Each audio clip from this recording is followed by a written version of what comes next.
The unsurpassed, penetrating, and perfect truth is seldom, even in 100,000 myriad kalpas. Now we can see and hear it. We can remember and accept it. I vow to make the Buddha's truth one with myself. Homage to the Buddha, homage to the Dharma, homage to the Sangha.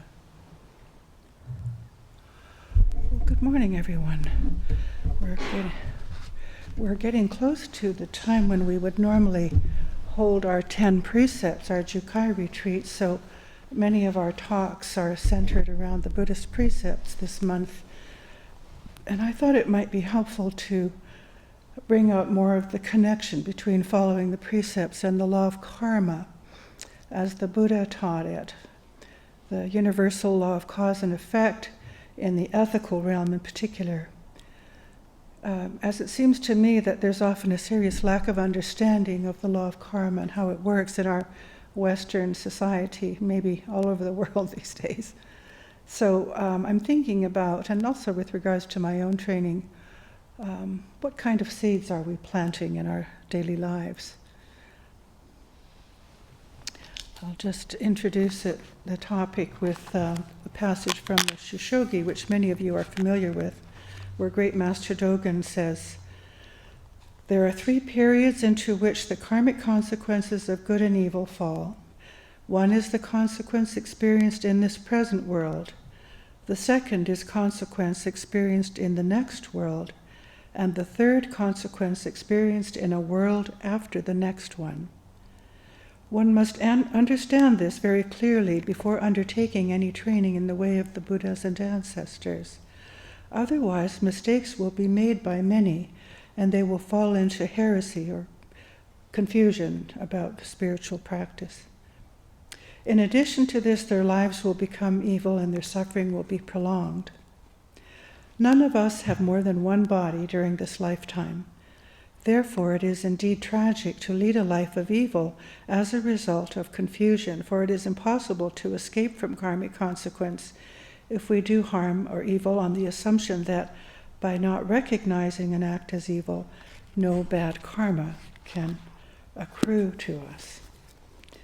So he emphasizes this very strongly, as did the Buddha, as does Great Master Keizan, that even if we don't see consequences in the immediate future, there will be consequences, and that what we do in our daily lives is very significant. Are we planting seeds of merit, of virtue? Are we planting seeds that will lead to suffering for ourselves and others?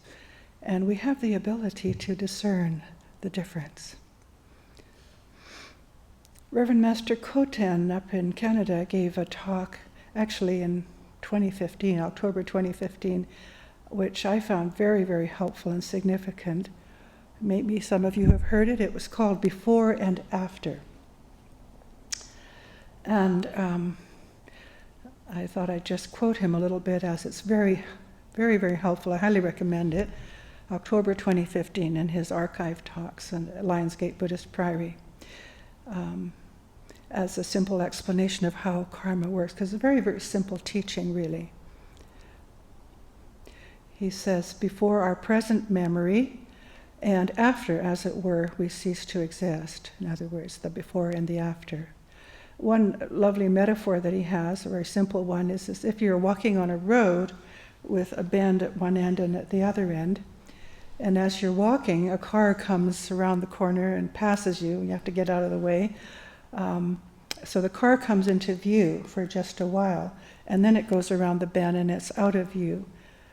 So you don't see it before it comes, and you don't see it after it's gone, but it doesn't mean that it didn't exist before and after.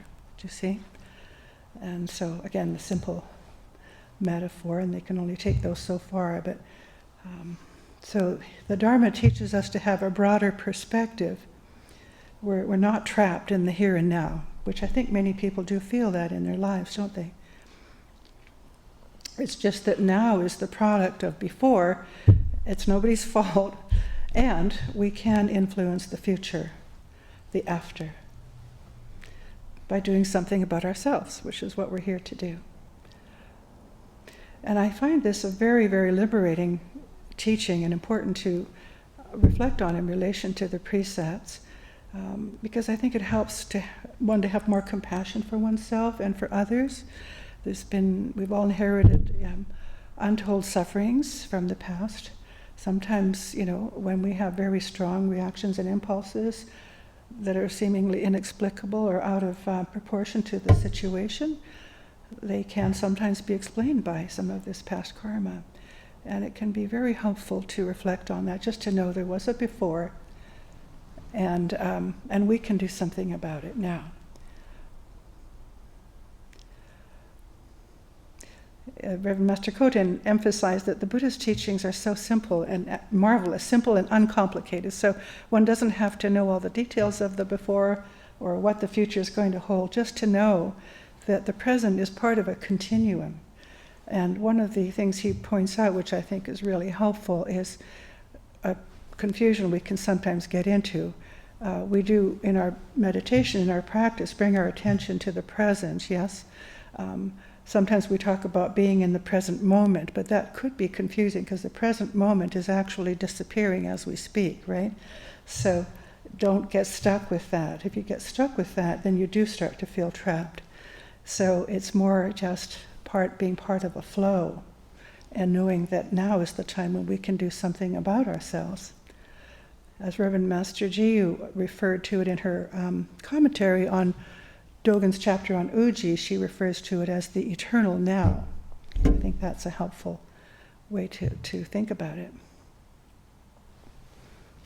So I'm going to read a story from the Dhammapada that some of you maybe many of you have heard, that the Buddha related to his disciples those many years ago, 2,600 years ago, that illustrates perhaps rather dramatically how suffering can be perpetuated over the course of many lives, and how planting bad seeds, and good seeds, but bad seeds in particular in this story, as it were, that they will bear rotten fruit until we're willing to sit still and do something about ourselves, turn our hearts around and have faith in our Buddha nature. And by accident, I picked this story, and I'd forgotten that this was the story that brought forth the Buddha's teaching on not by hatred is hatred converted, not by enmity at any time. So here we are in the Buddha's time. This instruction was given by the teacher while he was in residence at Jetavana Monastery with reference to a certain barren woman, meaning a woman who was unable to bear children. It appears that a certain householder's son, on the death of his father, did all the farm and household work by himself alone and took care of his mother as well. Now his mother said to him, "Dear son, I'll fetch you a young wife." And he says, "Dear mother, do not speak like that. My sole desire is to take care of you so long as you shall live." "Dear son, you alone are doing the farm and household work, and I am not satisfied to have it so. Let me fetch you a young wife." He protested time and again and then held his peace.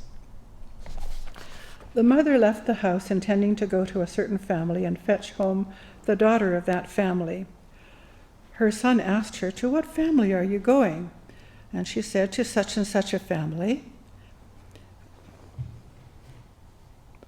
He would not let her go to the family she had in mind, but told her of a family he liked better. So she went to the family he fancied, selected a wife for her son, and having set the day, installed her in her son's house. The woman turned out to be unable to bear children. In those days, maybe even today, this can be a serious matter. Then the mother said to the son, "Son, you had me fetch you a wife you yourself selected. Now she turns out to be barren. Without children, a family dies out, and the line is not continued. Therefore, let me fetch you another young wife." "Enough said, dear mother," replied the son. But the mother repeated her request time and again. The barren wife heard the talk and thought to herself, "It is certain that sons cannot disobey the words of their mothers and fathers. Now, if she fetches him a wife who is fruitful, they will treat me like a slave. Suppose I were to fetch him a young woman to my own selection." So the barren wife went to a certain family and selected a young woman for him. But she immediately encountered the opposition of the young woman's parents, who said to her, "Woman, what are you saying?" The barren wife replied, "I am without children, and without children a family dies out. If your daughter gives birth to a son, she will be mistress of the family and the wealth thereof. Therefore, give your daughter to me for my husband." In those days, of course, the husbands could have multiple wives in that culture. She finally prevailed upon them to grant her request, and taking the young woman with her, installed her in her husband's house. Then this thought occurred to her: if my rival gives birth to a son or daughter, she alone will be mistress of the household, the rival now being the potentially fruitful wife. And of course the trouble's already starting because she's thinking of her as a rival, right? "I must see to it that she shall not give birth to a child." So the barren wife said to her rival, "As soon as you have conceived a child in your womb, please let me know." "Very well," replied her rival. In accordance with her promise, as soon as she had conceived, she told her fellow wife. Now the barren wife was accustomed to giving her rival a meal of rice porridge regularly every day with her own hand. So along with the food, she gave her a drug to cause abortion. The result was that her rival had a miscarriage. Again, the second time, the fruitful wife conceived a child and informed the barren wife, and again her fellow wife did as before and brought about a miscarriage. The women who lived in the neighborhood asked the fruitful wife, "Is not your rival putting an obstacle in your way?" When she told them the facts, they said to her, "You foolish woman, why did you do this?" This woman was afraid you would get the upper hand, so she mixed a preparation to bring about a miscarriage and gave it to you. Obviously, she brought her into the household just to please the mother. Do not tell her again. Accordingly, the third time, the fruitful wife said nothing to her rival. But the barren wife, seeing her belly, said to her, "Why did you not tell me that you had conceived a child?" Said the fruitful wife, "It was you who brought me here, and twice you caused me to suffer a miscarriage. Why should I tell you?" Now I'm lost, thought the barren wife. From that time on, she watched to catch her rival off her guard. When the baby in the womb was fully matured, she took advantage of an opportunity, mixed a drug, and gave it to her. But because the baby in the womb was fully mature, an abortion was out of the question, and the result was that the child lodged against the neck of the womb. Immediately, the mother suffered acute pains and feared that her hour had come. "You've killed me," she cried. "It was you alone that brought me here. It was you alone that killed my 3 children. Now I also am going to die. When I've passed out of this existence, may I be reborn as an ogress able to devour your children." Okay. And having made this is innocent person coming into, but now you see what's arising. And having made this earnest wish, she died, and was reborn in that very house as a cat. The husband seized the barren wife, and saying to her, "It was you who destroyed my family," he beat her soundly, etc. As the result of the beating she received, she sickened and died, and was reborn in that very house as a hen. So the fruitful wife was reborn as a cat, and the barren wife was reborn as a hen. The hen laid eggs, and the cat came and ate them. This happened 3 times, said the hen. 3 times you've eaten my eggs, and now you're seeking an opportunity to eat me too. When I've passed out of this existence, may I be able to eat you and your offspring. And having made this earnest wish, she passed out of that existence and was reborn as a leopardess. The cat was reborn as a doe. You can see these last pre-death wishes are important to look at. So the barren wife at the end of her existence as a hen was reborn as a leopardess, and the fruitful wife at the end of her existence as a cat was reborn as a doe. Thrice the doe brought forth young, and thrice the leopardess went and devoured the doe's offspring. When the doe came to die, she said, "Thrice this beast has devoured my offspring, and now she intends to devour me too. When I've passed out of this existence, may I be able to devour her and her offspring." And on it goes. And having made this earnest wish, she was reborn as an ogress. When the leopardess passed out of that existence, she was born in Savatthi as a young woman of station. Now, an ogress is probably an English translation for a word that we don't have in English. I think it's like a yaksha in Buddhist and Hindu terminology. So a yaksha is like pre-conversion Shrek, yeah, remember? I think that's where they used the term mean demonic beings. Sometimes one of the definitions I saw was one of a special class of powerful non-human beings, sometimes kindly, sometimes murderous and cruel, corresponding roughly to the fairies and ogres of Western fairy tales. So in this case, a mean yaksha.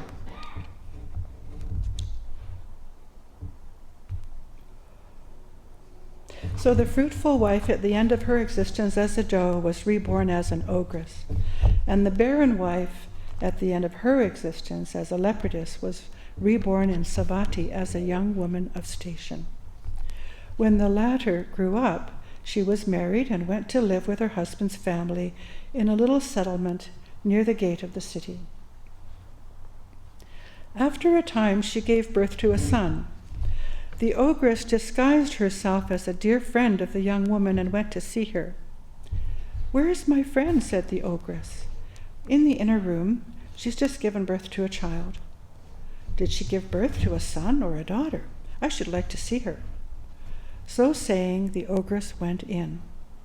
While pretending to be looking at the child, she seized him, devoured him, and then went out. Again, a second time, she devoured a child of the young wife in the same way. The third time the young wife was pregnant, she addressed her husband. "Husband, in this place an ogress has devoured 2 sons of mine and escaped. This time I intend to go to the house of my parents to give birth to my child." Now at this time the ogress was away doing her turn at drawing water. And there's a whole story about what ogresses do and which divine king is in charge of the realm of ogres and ogresses. But anyway, the moment the ogress was released from her turn at drawing water, from her duties, she went quickly to the young wife's house and inquired, "Where is my friend?" Where you will not see her," said the servant, I suppose. "There is an ogress that devours every child she bears in this house, and therefore she's gone to the house of her parents. She may go wherever she likes, but she will still not escape me." Spurred on by an impulse of hatred, the ogress dashed towards the city. On the day appointed for the naming of the child, the mother bathed him, gave him a name, and then said to her husband, "Husband, now we will go back to our own home." Accordingly, she took the boy in her arms and set out with her husband along the path leading through the grounds of the monastery. When they reached the monastery pool, the young wife gave the boy to her husband and bathed in the pool. When she had finished her bath, her husband bathed in the pool. While the husband was bathing, the wife remained near, giving suck to her child. Just then, the ogress drew near. The young wife saw her coming and recognized her. Immediately she screamed with a loud voice, "Husband, husband, come quickly, come quickly! Here's that ogress!" Not daring to wait until her husband came, she turned and dashed into the monastery. Now at this time the teacher was teaching the Dharma in the midst of the order, the Buddha, Shakyamuni Buddha, among his monks. The young wife laid her boy at the feet of the Tathagata and said, "I give you this child, spare the life of my son, please."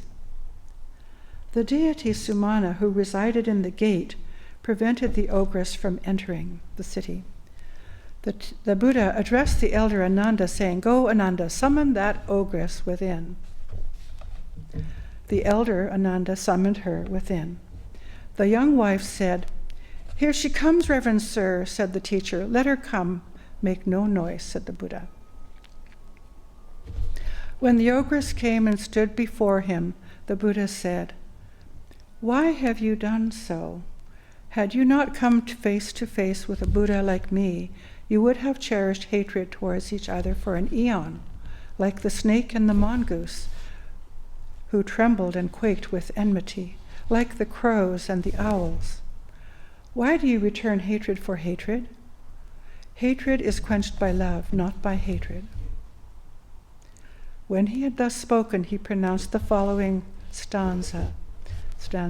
"Not by enmity at any time are those with enmity allayed. They are allayed by amity. This is an ancient principle, an eternal law." At the conclusion of the stanza, the ogress was established in the fruit of stream entry. So she had what we in Zen would call a first kensho, letting go completely of attachment to self, even just for a moment. The teacher, the Buddha, said to the woman, "Give your child to the ogress." "I'm afraid to, Reverend Sir." He said, "Fear not. You have no reason now to be alarmed because of her." The young wife gave her child to the ogress. The ogress kissed and caressed him, gave him back again to his mother, and began to weep. The teacher asked her, "Why do you weep?" "Reverend Sir," she said, "in the past I've managed somehow or other to get a living, but I've never had enough to eat. Now how am I to live?" Then the teacher comforted her, saying, "Do not worry," and turning to the mother, he said, "Take this ogress home with you. Let her live in your house, and feed her with the choicest rice porridge." Note that she had, in that first life, given her the poisoned, polluted rice porridge. So the young wife took the ogress home with her, lodged her on the back veranda, and fed her with the choicest rice porridge. Now when the rice was threshed and flail was raised, she feared, the ogress, that it would strike her head. So she said to her friend, "I shall not be able to live here any longer. Lodge me elsewhere, please." She was lodged successively in the flail hut, the water hut, the bake house, the storeroom for nymphs, the dust heap, and the village gate. But she refused to live in any of these places, saying, "Here the flail rises as if it would split my head in two. Here boys empty out slops. Here dogs lie down. Here boys attend to nature's needs. Here they throw away sweepings. Here village boys practice fortune-telling." So they eventually lodged her in a quiet place by herself outside of the village, and there they brought her the choicest rice porridge. The ogress said to her friend, "This year will be abundance. There will be an abundance of rain. Therefore plant your crops in a moist place." Other people's crops were destroyed, either by excessive moisture or by drought, but the crops of the young wife flourished above measure. People asked the young wife, "Woman, your crops are destroyed neither by excessive moisture or by drought. When you plant your crops, you seem to know in advance whether the season will be wet or dry." The young wife replied, "I have a friend, an ogress, who tells me whether the season will be wet or dry, and I plant my crops according to her directions on high or low ground. Don't you see? Every day the choicest rice porridge and other kinds of food are carried out of our house and offered to her. If you also carry the choicest rice porridge and other kinds of food to her, she will look after your crops also." Straightway all the residents of the city rendered honor to her, the ogress. On her part, from that time forth, she looked after the crops of all, and she received abundant gifts and a large retinue, a large following. Subsequently, she established the 8 tickets for food, which are kept up even to this present day in India.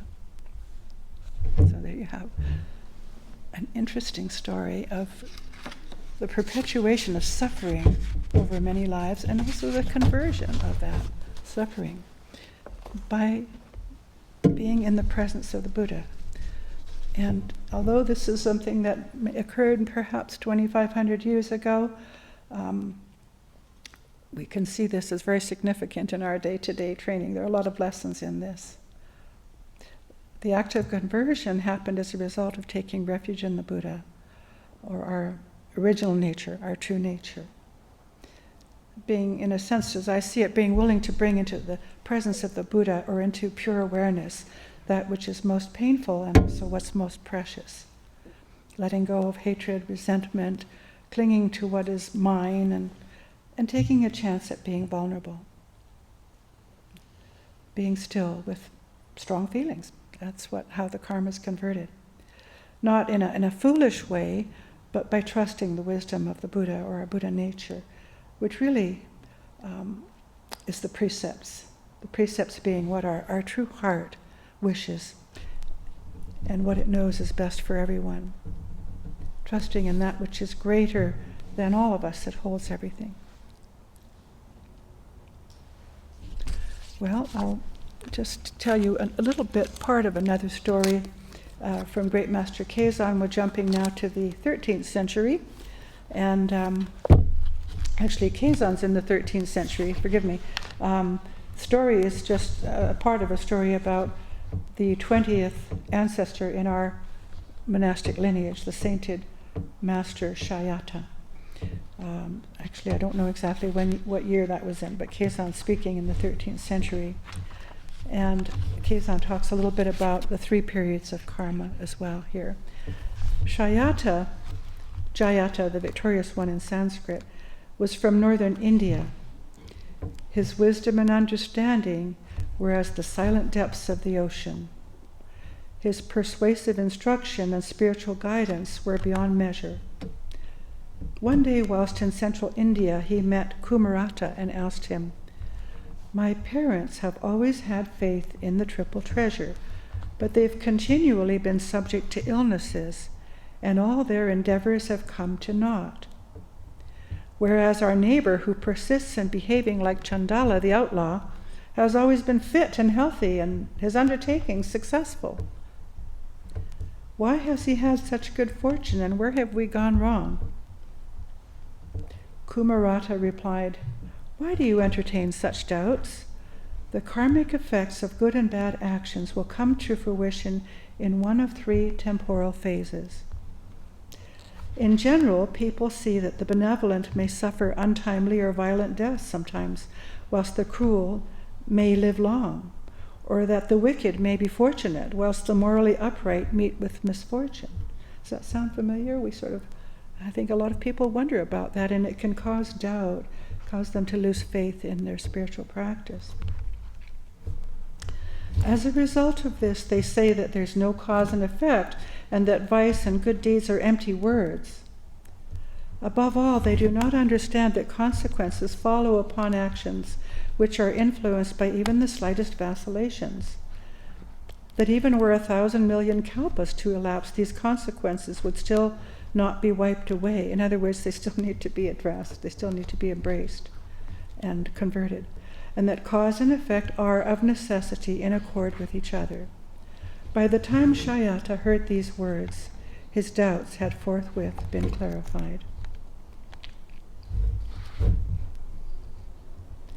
And Keizan says, as practitioners of meditation, we should handle this passage with great care.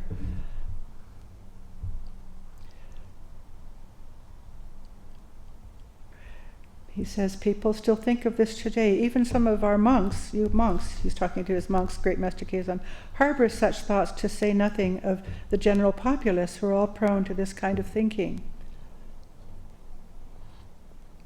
In general, people observe that others who are basically benevolent are in the midst of calamities, while some violent one is living a long life, even getting away with grievous offenses, may be viewed as a sign of good luck, while one who is deeply moral may be suffering misfortunes. what I really wanted to bring out in this now is some teaching further on from Keizan.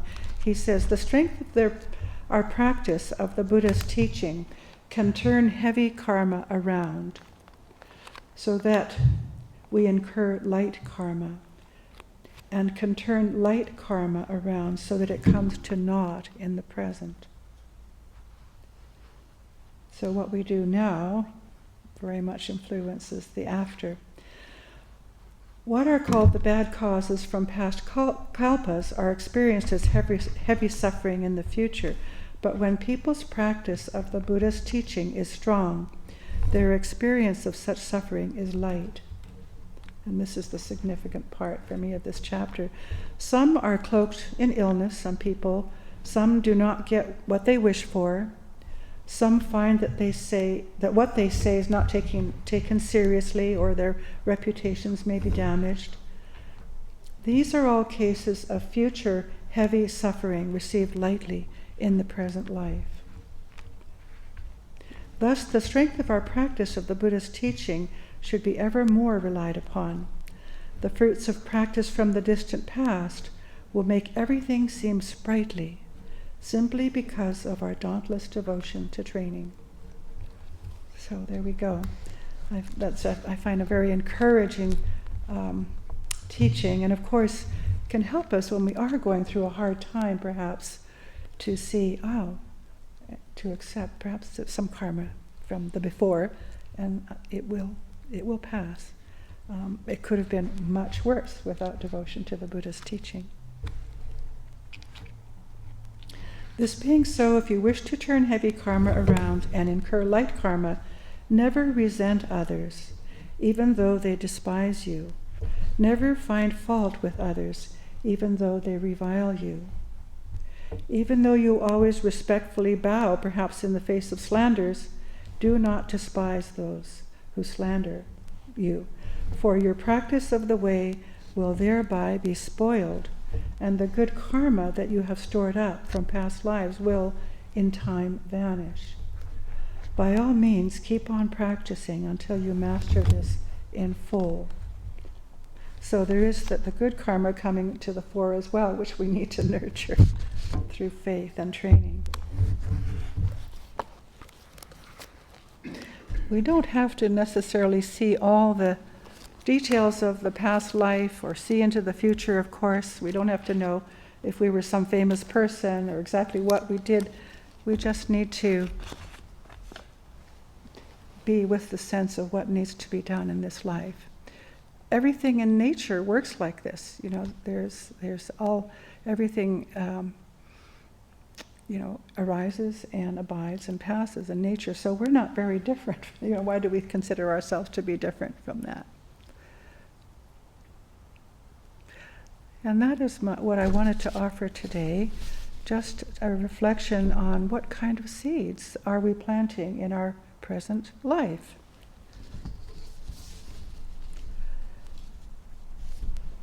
And I will end with just a little bit more of Keizan, since it's so encouraging. He says, the source of the mind, this mind, being pure and unstained, never runs counter to residual conditions. We can't control conditions, but it doesn't run counter to conditions. To turn this mind in the opposite direction is called being unenlightened. In other words, against the stream of the world, or the karma, the negative karma. When you awaken to this, quote, being unenlightened, you realize that the source of your own mind is pure and unstained, that your own true nature is vital and luminous. When you can see, in quotes, in this way, ignorance is of course routed. The turning of the wheel of the 12 stages of dependent origination is at last fruitless, and the 4 types of birth and the 6 realms of existence quickly vanish. Everyone's original nature is thus. So he's taking us further here now to the refuge, to the heart of it. Because of this, there is no longer the distinction of birth and death. Difficulties disappear. Hence, there's no hate or desire. no increasing or decreasing, just stillness and vitality. Thank you for coming today. Homage to the Buddha, homage to the Dharma, homage to the Sangha.